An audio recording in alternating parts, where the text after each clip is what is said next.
está asustada.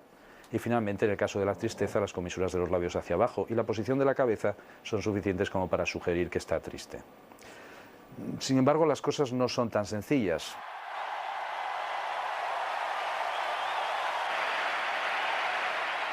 Este es un caso típico, es una atleta española, acaba de comprender que ha ganado una importante competición, ha logrado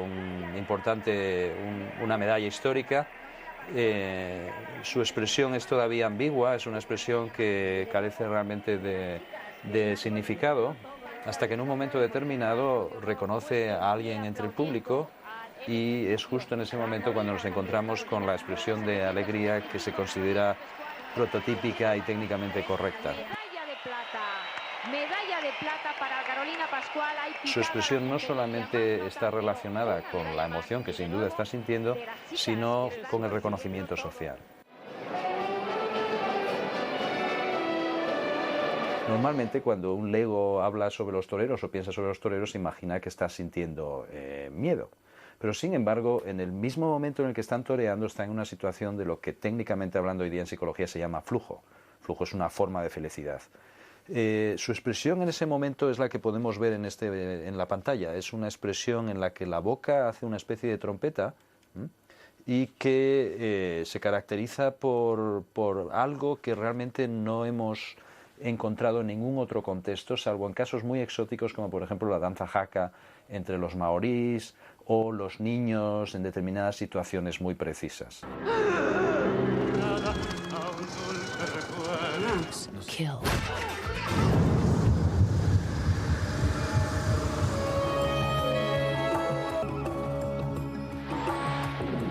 Se entiende que las expresiones faciales son un repertorio limitado, un repertorio categorizado que comprende unos pocos gestos y por otra parte que se vinculan también con un conjunto muy limitado de emociones que se llaman emociones básicas como alegría, miedo, tristeza, ira, sorpresa. Nuestro punto de vista es distinto, coincide con ese punto de vista en que indudablemente las expresiones cumplen una función evolutiva, pero el vínculo entre expresión y emoción, incluso desde una perspectiva evolutiva, es probablemente mucho más complejo de lo que dice la teoría más popular en psicología.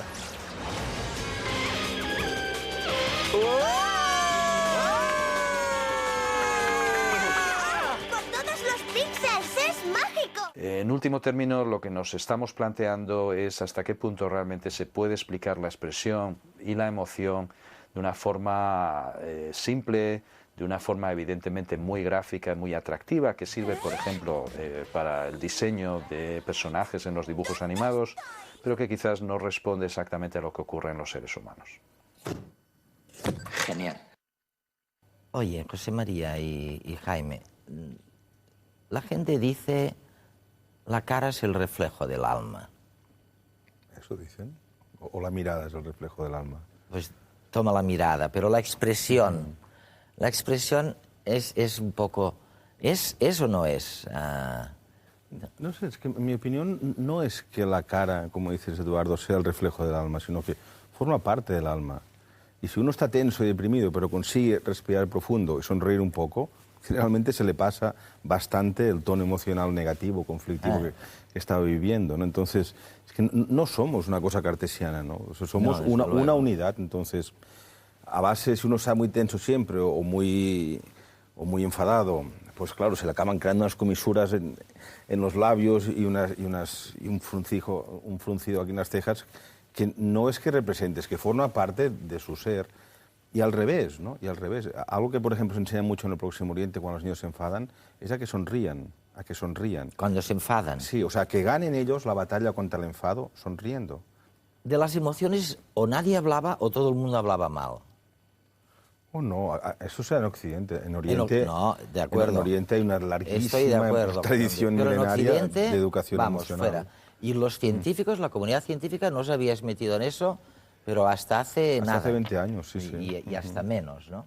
Entonces yo digo, oye, ahora resulta, me estáis descubriendo que las emociones son importantísimas. O sea que yo llego a ver que no hay ningún proyecto que llegue a buen término, que no tenga una emoción al comienzo. Y ahora estamos viendo que a la hora de decidir, al final del proyecto, tampoco decides, tampoco sabes decidir si no es emocionalmente. Y que cuando la gente, el vecino nos dice, no, es que lo he mesurado muy bien, lo he estudiado fantástico, he puesto los argumentos a favor y los argumentos en contra, y al final he tomado una decisión lógica, racional, de lo que me doy cuenta es que es mentira, que es una patraña. O sea que esta decisión al final tiene una componente emocional también, y si no, no hay decisión. Claro, de hecho, las personas creamos redes emocionales, yo hago lo de redes por el programa, sobre las cuales nos movemos, ¿no? Y uno trabaja y hace pactos con quien le es fraternalmente cercano o hacia quien tiene una simpatía profunda, y entonces lo otro funciona más fácilmente. Pero las redes sociales, en ese sentido yo discrepo mucho del marxismo, no tienen que ver con alcanzar medios de producción o situaciones sociales más favorables, sino las redes sociales se crean sobre las emociones. Oye, me dice Jaime, es que estoy recapitulando, que no se aprende lo de mentir. Sí, sí, sí se aprende. Ah, Sí, se Sí, sí, se aprende. Sí, sí, cómo no. O sea, el engaño Se como aprende expresión. precisamente, digamos, lo que hace la cultura es enseñarnos unas reglas,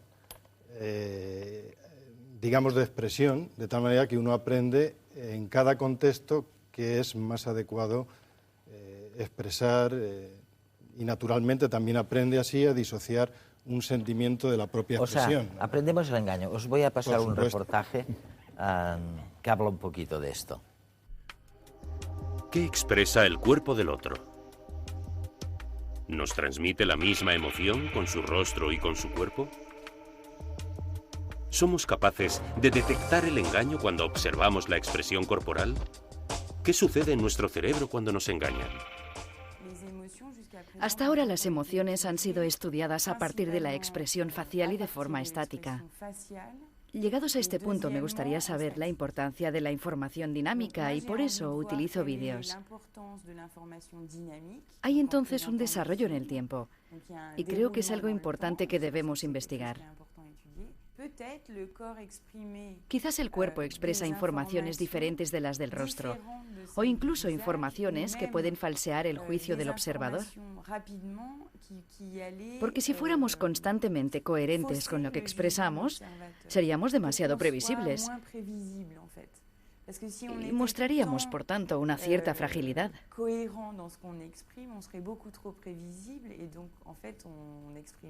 Lo que queremos ver realmente es cómo manifiestan los demás sus